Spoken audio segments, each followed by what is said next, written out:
Gérete, hoy es 17 de marzo de 2026. Los filósofos escépticos, como muchos otros filósofos de la antigüedad y como muchas otras tradiciones orientales, incluso mucho más eh, vetustas, mucho más antiguas que la tradición greca, tienden a la afasia, es decir, al silencio. Los escépticos, repito, tienden a la afasia, tienden al silencio.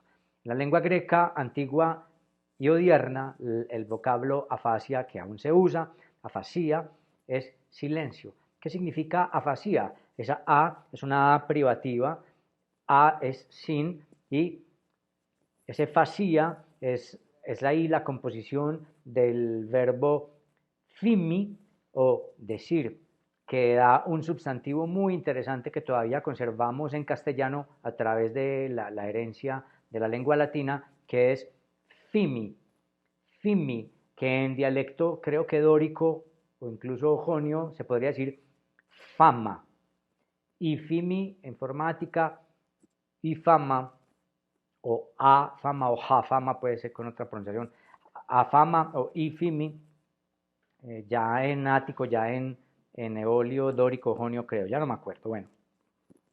En latín acoge el vocablo como fama. ¿Qué es fama? Es lo que se dice, es el decir. Entonces la afasia es no decir, no proferir más dichos, no proferir más, no hacer más fama. ¿Qué es fama? Ahora pues que, que está esta digresión. ¿Qué es fama? La fama es lo que se dice de alguien. Vemos en la literatura cuando todavía se usan expresiones como es fama que tal o cual cosa acerca de ti. O sea, se dice que, o es dicho de ti tal o cual cosa. En muchos contextos la palabra fama puede terminar coincidiendo con el vocablo o con el concepto reputación, lo que la gente reputa, lo que la gente estima, lo que la gente existima o relata o historia acerca de alguien.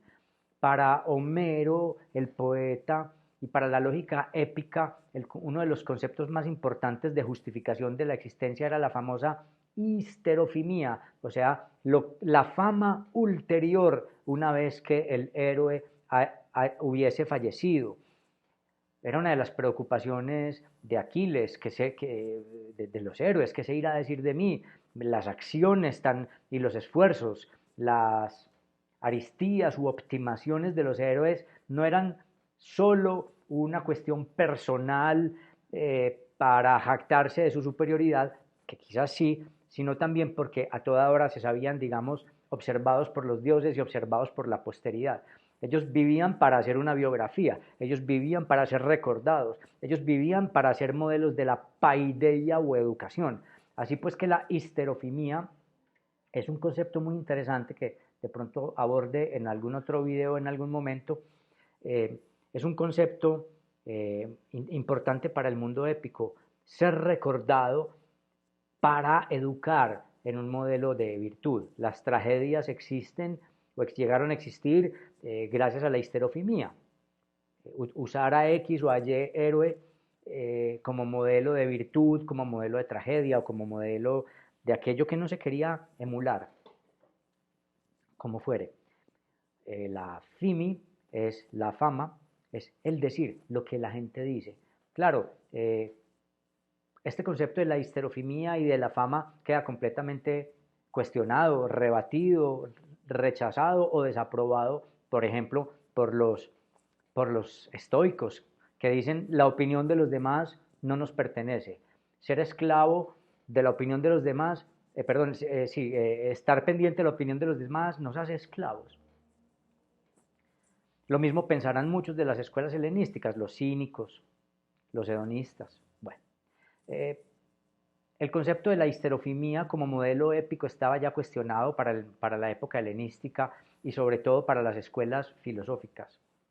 Sin embargo, no para el vulgo, no para la plebe. La plebe y el comercio siempre ha vivido de la reputación. Todavía hoy las marcas apenas ven que hay alguien que se les sale de la moral, retiran el patrocinio, las universidades ni se diga, etcétera. Entonces, la reputación sigue siendo y ha sido siempre importante como una estrategia pragmática de autoprotección y de comunicación entre las sociedades.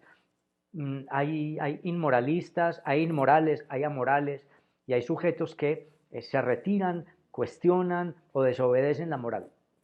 Entre ellos, algunos héroes trágicos, entre ellos, algunos filósofos, pero, pero bueno, no viene al caso ahora la cuestión de la reputación ni de la existimación, sino que el filósofo escéptico tiende a la afasia, tiende al silencio. Los filósofos nos suenan muy parlanchines, y muchos lo fueron. Sócrates fue un gran parlanchín, fue un gran hablador, le encantaba dialogar, le encantaba ir a los simposios. El fin, si le creemos a Platón, era gobernar, y eso implicaba, supongo, estar en contacto con los ciudadanos y tomar decisiones. Sin embargo, siempre hay un momento en donde los filósofos, incumbidos, concernidos por la verdad, se acercan a lo indecible, a un asunto que implica un padecimiento o un silencio.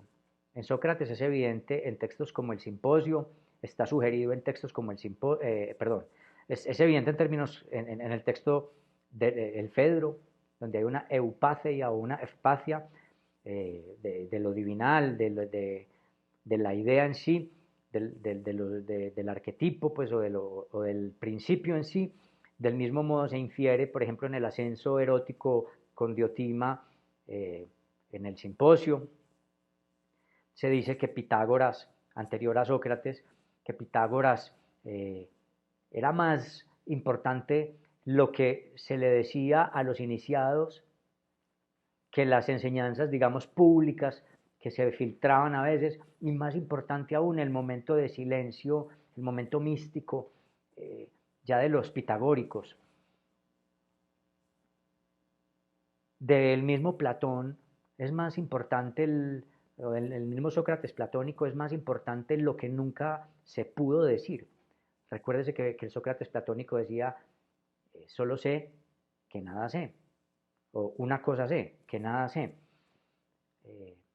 Hay un momento en donde Sócrates calla o porque está en contacto con su demon, con su genio, o calla, al menos teóricamente, cuando hay un padecimiento de lo divinal en sí, del arquetipo en sí, de la arjí, en donde simplemente se calla porque hay un padecimiento, un buen padecimiento, y ninguna voluntad ni ninguna intelección puede allí decir algo o plantear algo.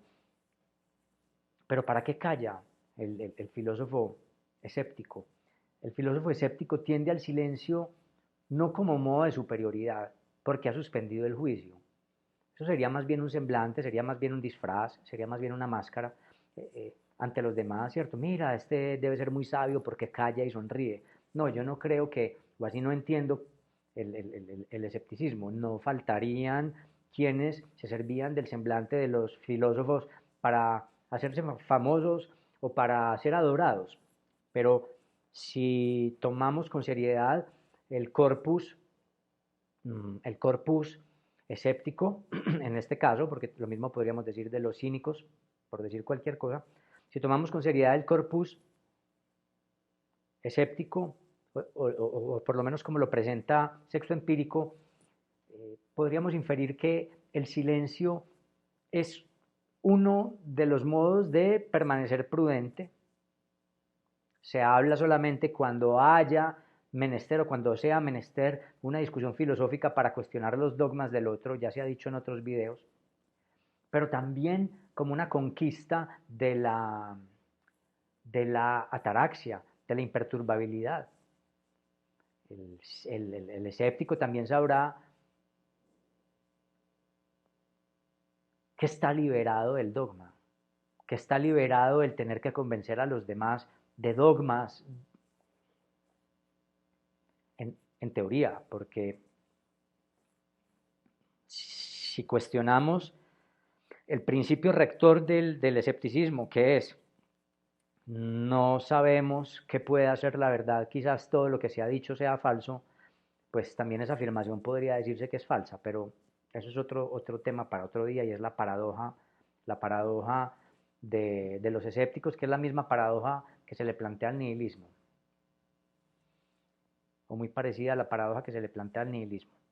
Pero tomando por veraz o por verídico la propuesta, o verídica la propuesta escéptica, podríamos decir que la afasia es una conquista genuina, una consecuencia lógica después de una percatación ante las posibilidades de lo humano para decir la verdad. El escéptico calla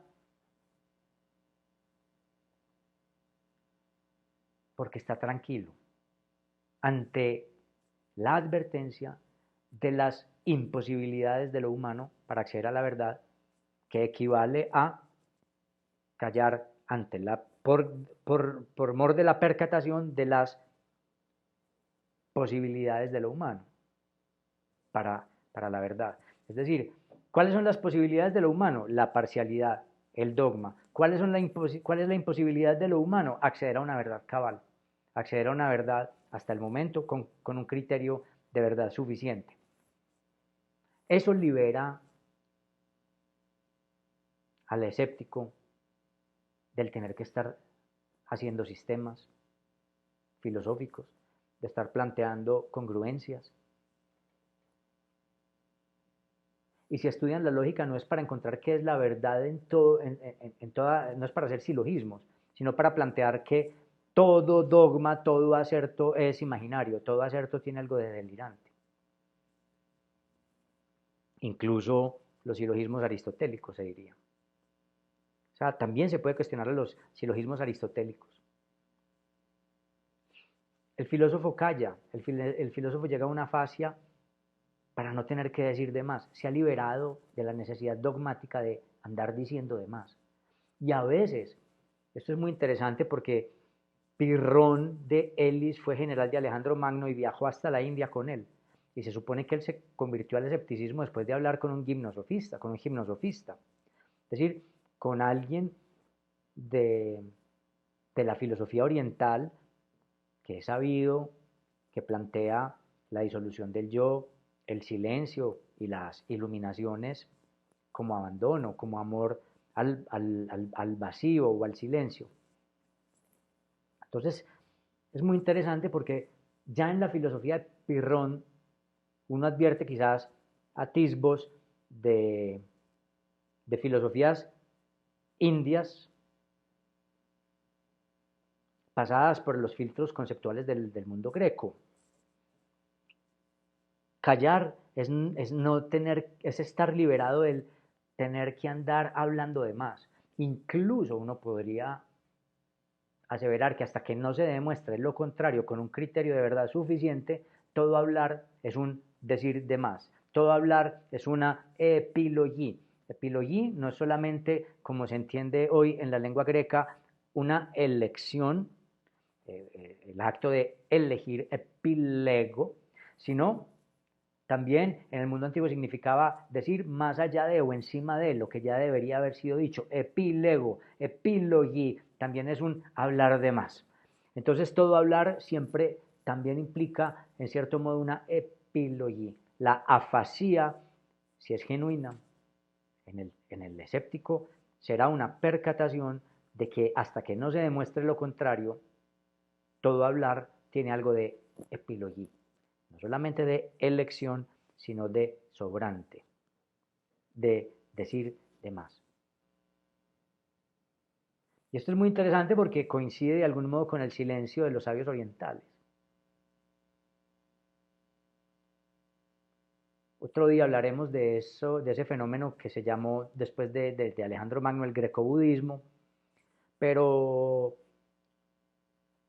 la gente cree, si es que ha estudiado, eso es un hecho poco conocido, que el greco-budismo empieza luego del contacto de Alejandro con la India. El contacto de los griegos con la India fue mucho más antiguo y queda relatado en los mitos de Dioniso, de sus viajes a la India para volver con la vid. Alejandro Magno realmente estaba tratando de hacer una peregrinación religiosa. Él era un romero, intentando emular y recorrer los lugares sagrados que recorrió Dioniso hasta la India. No era solamente un afán de conquista, se parecía más, esto también sería bueno hablarlo en otro video, pero es muy extenso de explicar, se parece más a lo que hacen los romeros o los creyentes haciendo el camino de Santiago, por ejemplo, un camino de peregrinación. Entonces, los grecos tenían contacto con el mundo oriental, así como lo tuvieron con el mundo egipcio desde antaño, y bebieron y con el mundo pérsico desde antaño. Aprendieron mucho de las civilizaciones orientales. Lo que pasa es que queda expresado ese aprendizaje a través de los conceptos o los filtros del mundo greco. Pero listo. Hay una coincidencia que podría tratarse y que sé que se ha tratado por algunos teóricos de que el silencio del escéptico puede relacionarse con el silencio al que aspiran los sabios orientales. Pero ese podría ser otro tema. Por lo pronto, la afasía es una percatación, es un saber que en todo decir hay un asunto imaginario que da congruencias, que trae consigo una verdad y unas convicciones que no pueden más que ser dogmáticas. El escéptico se libera, en teoría, del dogma y, en teoría, eso debería tranquilizarlo. Digo en teoría porque no sé si se verifique esa tranquilidad y que eso no sea más que un sueño. Para muchas personas la tranquilidad se las dan justamente sus sesgos, su posición ante el mundo. Pero si les quitamos a todos los humanos toda posibilidad de hablar, de expresar un sesgo, de expresar una posición hipoléptica, no queda sino la angustia de existir sin poder ser lo que el humano es, un delirante. Eso será otro tema, otra paradoja. Pero bueno, hasta ahí, San. Muchas gracias por atender este video. Hasta una próxima, si es que hay una próxima. Jérete. Ya.